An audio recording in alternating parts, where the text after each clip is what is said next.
नमस्कार। किस्से सिनेमा के में लेकर हम आए हैं एक दूसरे गीत का किस्सा जो आपको बेहद ही रोचक और दिलचस्प लगेगा।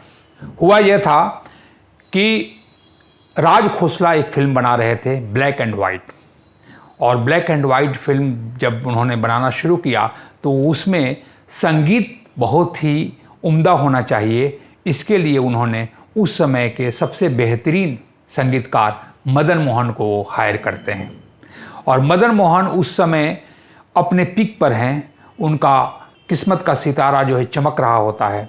मदन मोहन को वो अपने पास बुलाते हैं और कहते हैं कि मदन जी, ऐसे गीत बनाने हैं, ऐसे रूहानी गीत बनाने हैं, क्योंकि मेरी फिल्म की कहानी भी वैसे ही रूहानी है। मदन मोहन कहते हैं कि आप चिंता ना करें, मुझे सिचुएशन बता दें। राज खोसला उनको सिचुएशन बताते हैं और मदन मोहन साहब आकर घर पर और एक बहुत ही अच्छा पहाड़ी राग में एक गीत कंपोज करते हैं, और उसके बाद राजा मेहदी अली खान को बुलाते हैं। राजा मेहदी अली खान उस समय के बड़े ही टॉप गीतकार हैं। राजा मेहदी अली खान के शब्द उस गीत पर इतनी खूबसूरती से पिरोए जाते हैं और वो लाजवाब गीत बनता है। अब गीत बनने के बाद इतनी खुशी से मदन मोहन कहते हैं कि मैं आज सबसे पहले मैं जाकर खोसला साहब को सुनाऊंगा।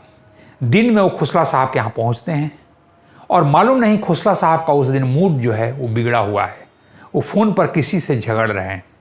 उसी समय नौकर आकर कहता है कि मदन मोहन साहब आए हैं। खोसला साहब बोलते हैं बुला लो। जैसे ही आते हैं मदन मोहन साहब बोलते हैं कि आपका एक गीत तैयार हो गया है।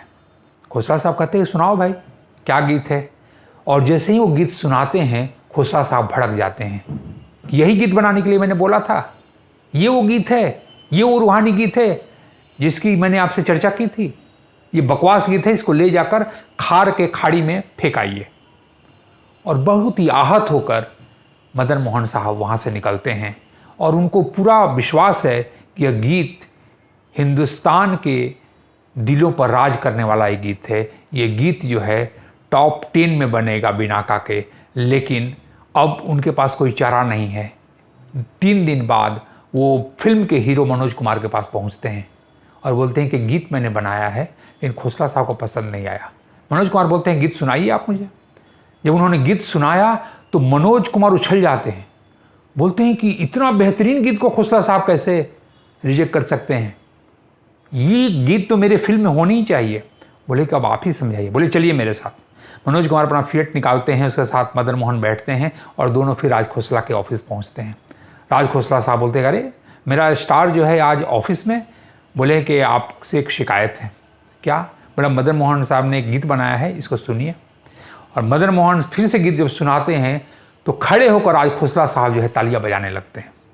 मदन मोहन साहब कहते हैं कि खोसला साहब इस गीत को आप रिजेक्ट कर चुके हैं। खोसला साहब ने बोला कि मेरा दिमाग ख़राब था कि मैं इस गीत को रिजेक्ट करूं। बोला कि हाँ, मैं आया था 3 दिन पहले और आपने बोला है कि इस गीत को ले जाकर खार के खाड़ी में फेंकाओ।